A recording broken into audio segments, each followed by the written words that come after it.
at 6:30 p.m. and I'd like to go ahead and call this meeting to order. First item up on our agenda is the consent agenda.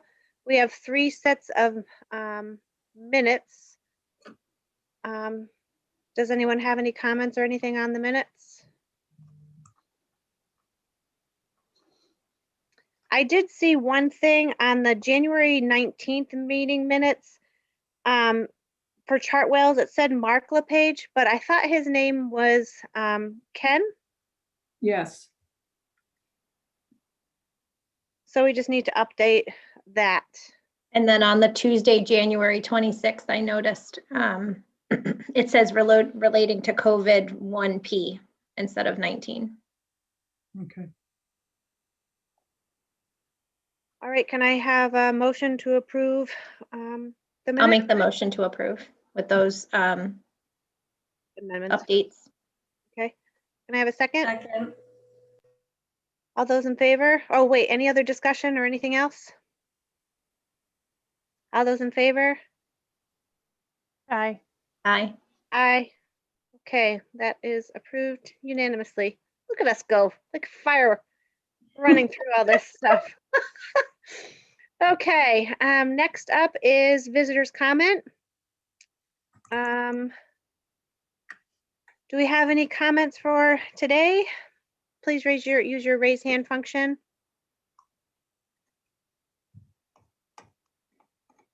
We'll give it a minute, see.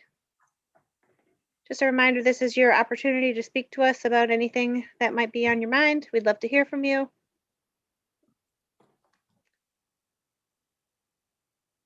Going once, going twice. All right, moving right along. I'm not sure if I see Marcus. He's next on the agenda. Student representative. Do we see Marcus? No? I'll have to reach out to him and see if he's gonna, when he thinks he'll be coming back. We're kind of all over the place. I think maybe he doesn't have our updated.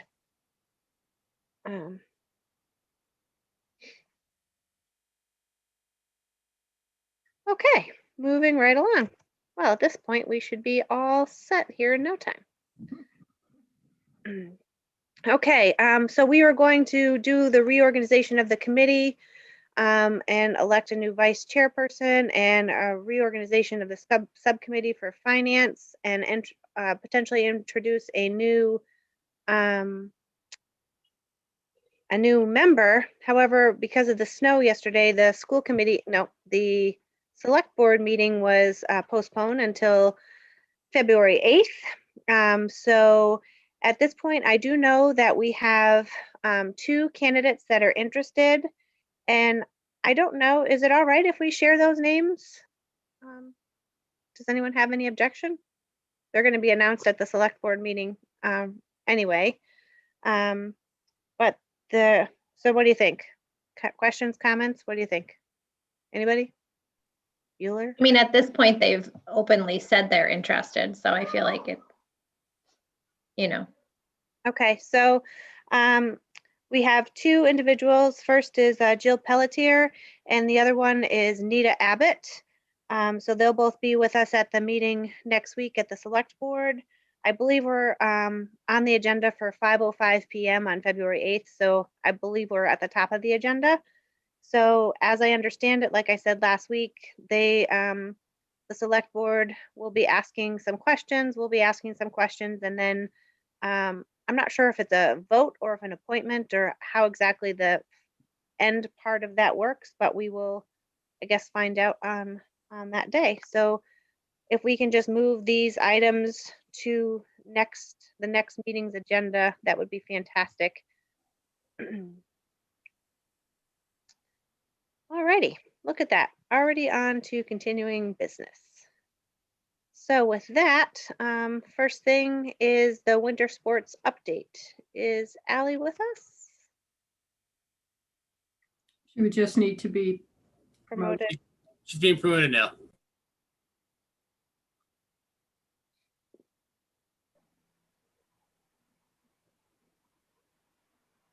Hi, can you all hear me?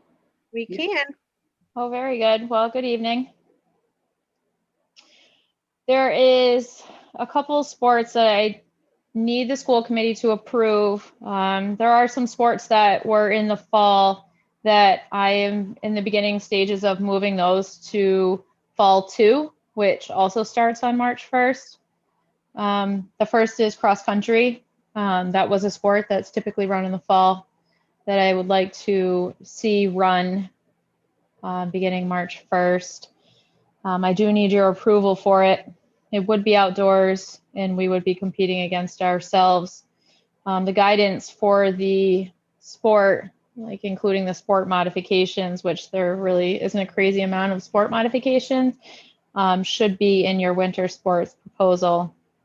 Obviously, this is all pending weather and making sure that, we implement safety protocols, in extreme weather cases. So for example, I don't want the kids running at Dufresne on ice versus, just pavement.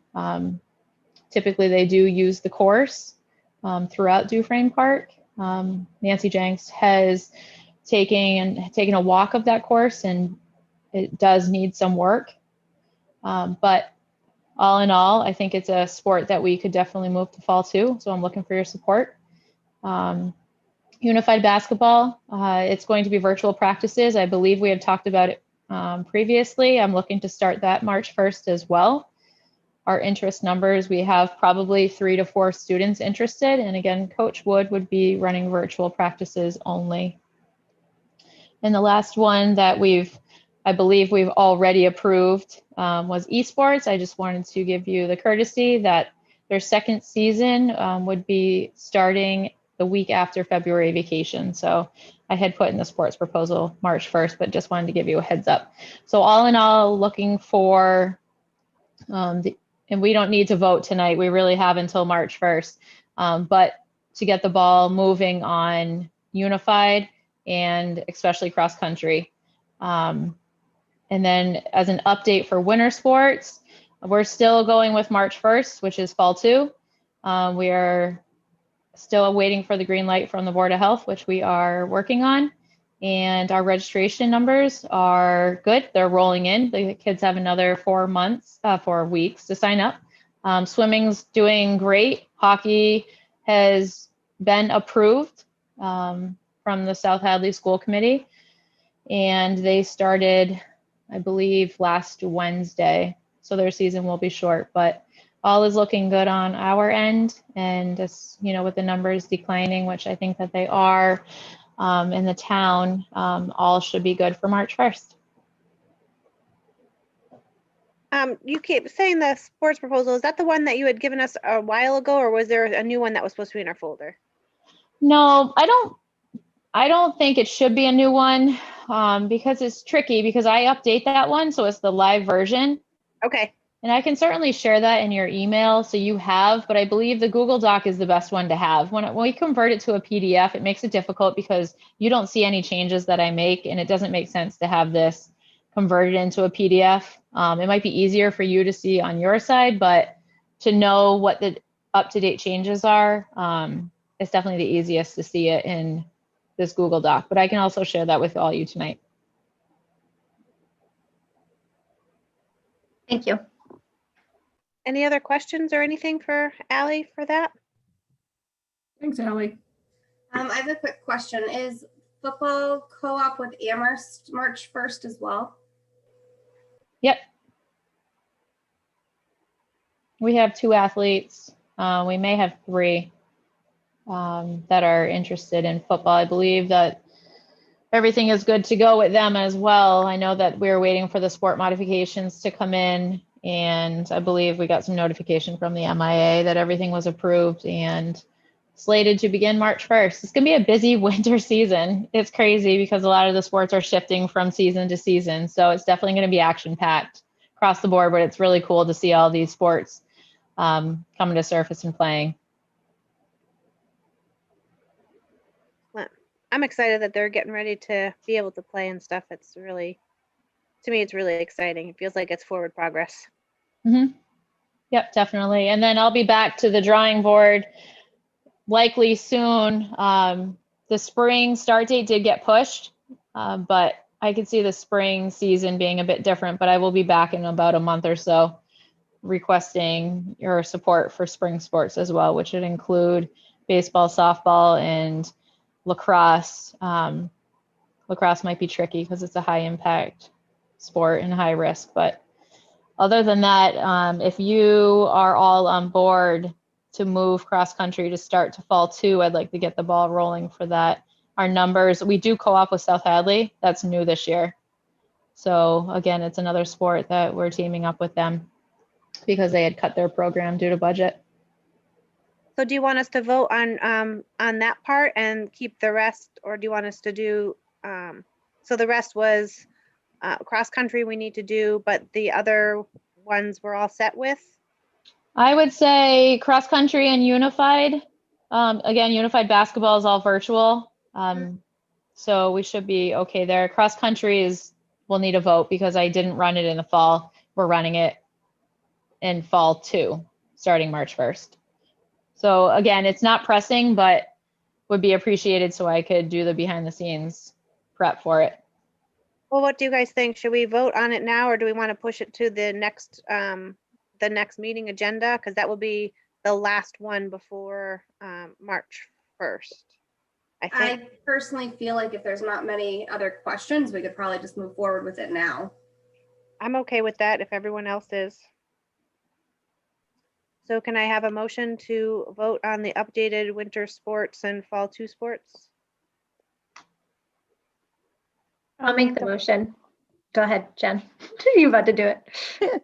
I'll make the motion for the updated fall sports. And can I have a second? I'll second. All those in favor? Aye. Aye. Aye. All right. Approved unanimously.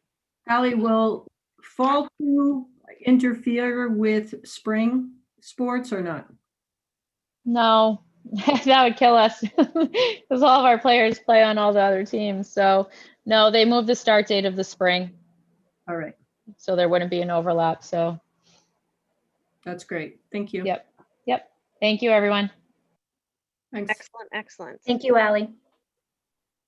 All right, so the reopening planning process. Just a couple of little things that we want to update on that. Is there a safety committee update?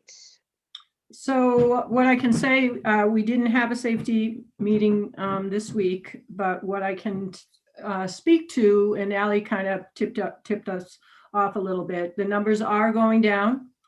The number that was pulled for this Thursday, it looks like we will be in the yellow. We are also below 5% positivity rate. We are at a 4.93, I believe, right now, as well as our numbers in the town are trending down. So it's looking good.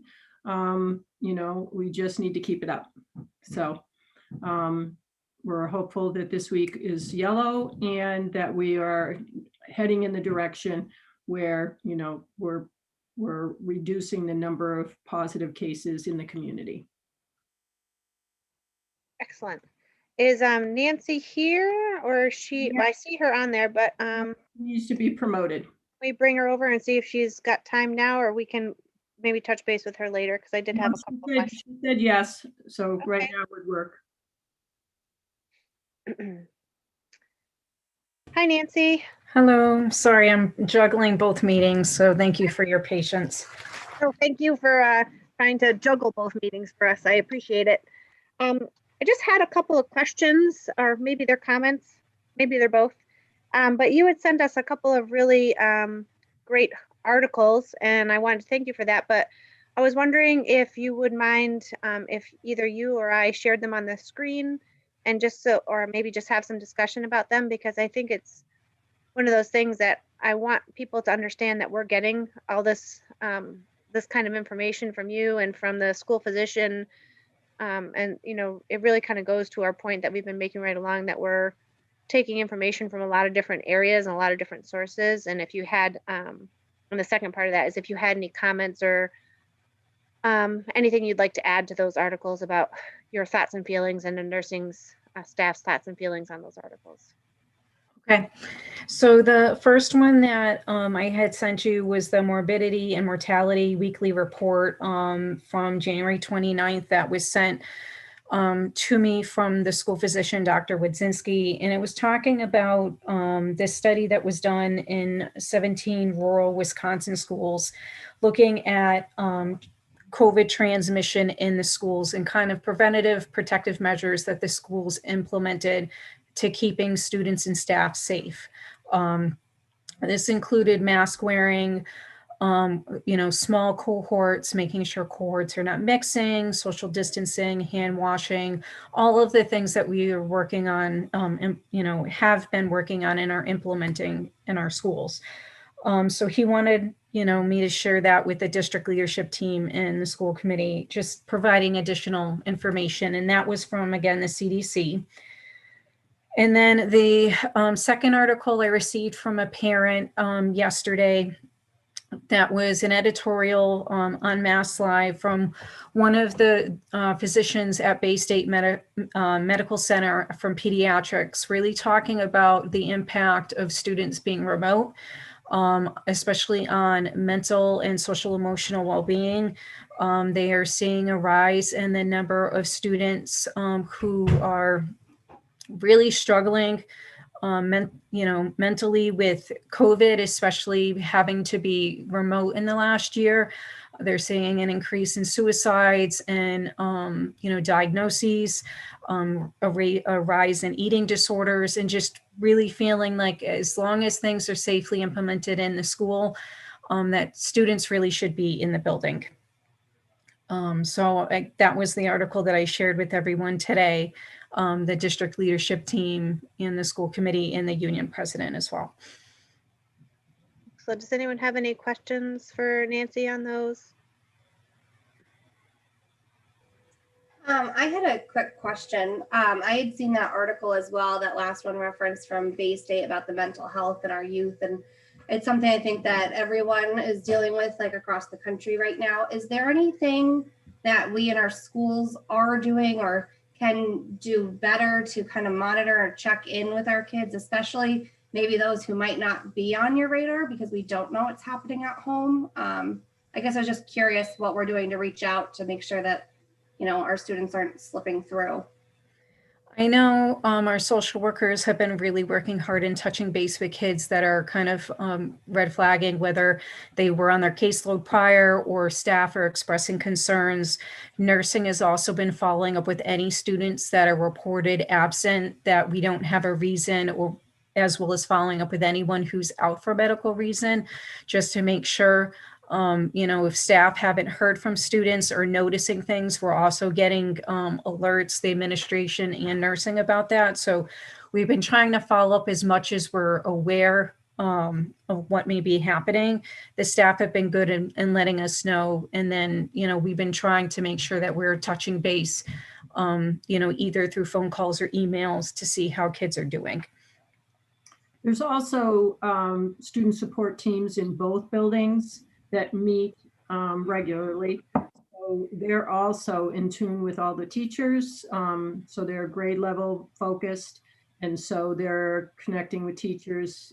If a teacher reports, not seeing someone for a few days, the student support team that triggers, some activity to reach out to that child or the parent. And just to add to that, I'm sure, Carol, you can add on too. Parents are also welcome to reach out to the school and say that they're interested in someone reaching out to their child specifically if they're noticing things at home. This is such an important time for that homeschool connection, even though we're not physically in the building. That's great. I guess I was also just curious if maybe we'd explore, even someone very close to home, not in my home, but that we know struggled out of the blue, that we would have had no clue. Have we considered polling the kids every once in a while just to see where they're doing? Like I said, I think some of these kids don't necessarily reach out on their own, or parents probably don't even know if those kids are struggling with that and while they're not in school. I know that Megan Shepherd, as part of the social emotional grant that she just received, is going to be polling students in grades 3 through 12 coming up in March to try to work coincide with also the every 2-year PNAS, the Prevention Needs Assessment Survey that we normally do with the collaborative. We can also see if we can work on maybe doing something monthly or every other, week. We can have that discussion with district leadership team. I don't know what your thoughts are, Carol, about pooling the kids just to make sure that we're kind of touching base and seeing if anyone really needs an extra support, whether that's a teacher or a social worker. Yeah, and I'm sure Megan's not on right now, but she's there if we wanted to promote her. I know that she has been meeting with the social workers regularly. Alex, could you sneak her in? He's already on it.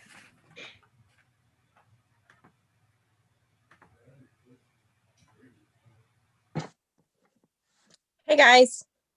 Hey, Meg. So we're working on the grant. We are also, their student support teams meet every week. We discuss that. We're also working with teachers, especially at East Meadow, and giving them some like workshops throughout the year during their Wednesday afternoons, just like, short bursts with small groups of teachers and paraprofessionals, other staff, to talk about trauma-informed training and what, the impact is for our students and what to be looking for.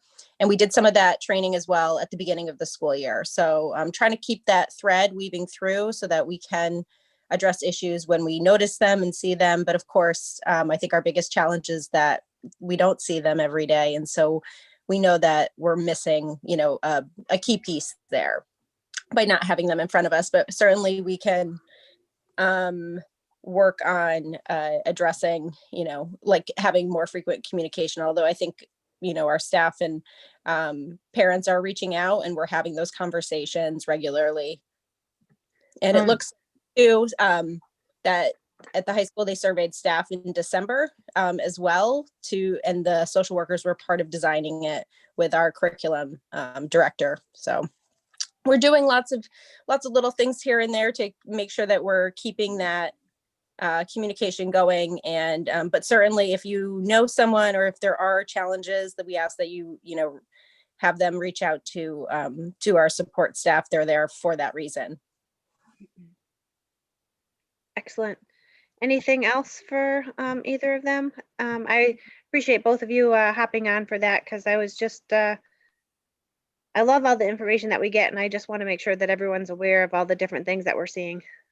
Yeah, absolutely. And, it's definitely at the forefront of my mind this year with everything going on. And because we don't know where kids were, almost this time last year and what they've gone through. So we need to prioritize that amongst all the other things that we're doing right now and keep that, keep that in our minds when we're working with kids. Excellent. Great. All Thanks. right. Let's see. Anything else for reopening at all, Carol? I'm just watching the numbers in the town. And as I said, if we, we're looking for 2 weeks of yellow, at which point we will transition the students that have already been in the building, as well as 2nd and 7th grade. I have updated the reopening plan. It is on the website. I update it every time the school committee makes a change. So that is there for parents to see. I also believe that both Bill and Stephen in their weekly made a note of, I think it's February 22nd is what we're looking for, 2 weeks of yellow, and we'll be getting those kids back right after vacation. All right. Let's see. Superintendent search. So as you know, Jen, there is no update on the superintendent search. We were supposed to have a meeting last night, but we had to reschedule it because we were going to go to the select board meeting. And then that got canceled. And our next super search meeting is supposed to be the following Monday, which is now our new select board meeting. So I'll be getting some new dates set out to everyone tonight. We went ahead and planned a couple more. So, and we're just going to keep on moving on forward. So as of right now, there are no updates. Hopefully applications are being put in.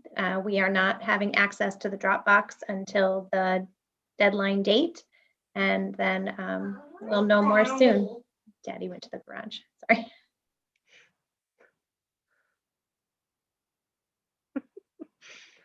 All right. Adam, business office and facilities. Hi. I don't have anything. I was going to wait until I was hoping tonight we'd have our finance committee set. So I'm good for right now. There is a few things. So our chapter 70, our allocations came out for FY22. We have some new ESSER COVID relief funding grants that have come out. So I'm gonna put some analysis together and provide, I was hoping to provide the subcommittee with some information and then the full committee with all of that information in our next meeting. And then, so it's February, and I feel like this is when we usually start talking about the next year's. Yep. So can we even start doing anything with the uncertainty that we have, or?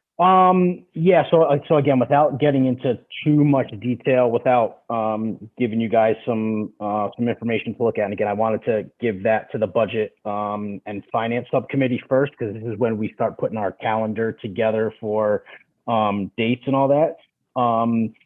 Next year actually looks pretty good for us based on the preliminary numbers that came out from the governor. This is the House 1 budget, so there's still another version and then the governor's final version that needs to be voted on.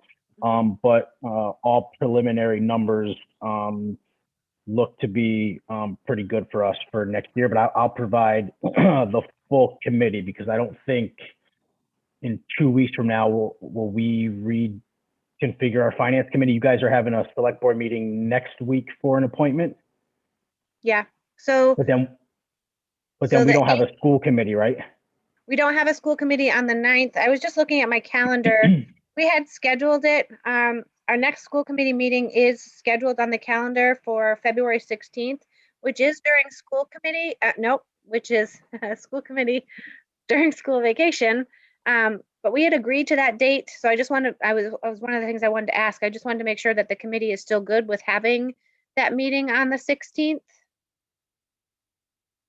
I'm taking that as a yes, since there's nothing. So yeah, so we should be able to reorganize on the 16th, Adam, and then you'll have your finance committee on the 16th. Okay, yeah, so our next scheduled subcommittee should have been the 11th, which is next Wednesday. I try to have them the week before we have school committee. Jen Millette and I could still meet next week and kind of come up with a preliminary calendar, and we could certainly share that with the full committee at the next meeting. And then when the new subcommittee is formed, we can get into some more details if that works for you and for Jen Millette.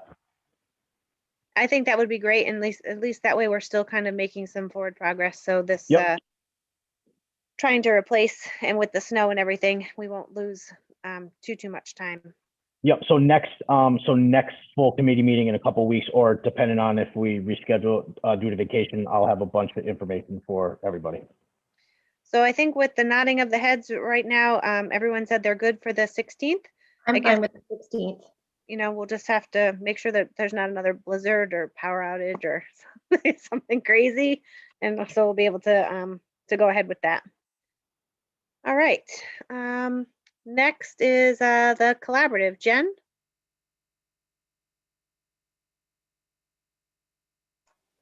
Yeah, we met last Wednesday. I have to think what day it is. They did their annual report, which I'm going to put out. They had a presentation for like the elementary kids. They had a presentation where they provide services for families and parents, especially those that have high needs, and they help them navigate through, especially through this time. They have a list of professional development that can be taken. They said they had a huge increase in their professional development. And their schools are struggling like our schools, their Heck Academy, with the COVID. They're trying to do half days, and then their students learn the rest of the day at home. And they're looking at different ways to help the students that are falling behind. So they're taking action into helping them, the same as we are. Excellent. Anyone have any questions for Jen? Okay, well, we are going to go ahead and vote now to go into executive session. I just wanted, before we do that, amazing, right? 7:01. Is there any other business that anyone needs or wants to bring up before we go into executive session? All right, so I have to read it and then Jackie will do the roll call, right? Okay. So we're going to vote to enter into executive session under Massachusetts General Law, Chapter 30A, Section 21, Part A3, to discuss strategy with regard to collective bargaining, as doing so in an open session may have a detrimental effect on the bargaining position of the committee. The committee will not return to open session. Ms. Shudak, Aye. Ms. Millette, Aye. Ms. Parent, Aye. and Ms. Bartos. Aye. Okay, everybody,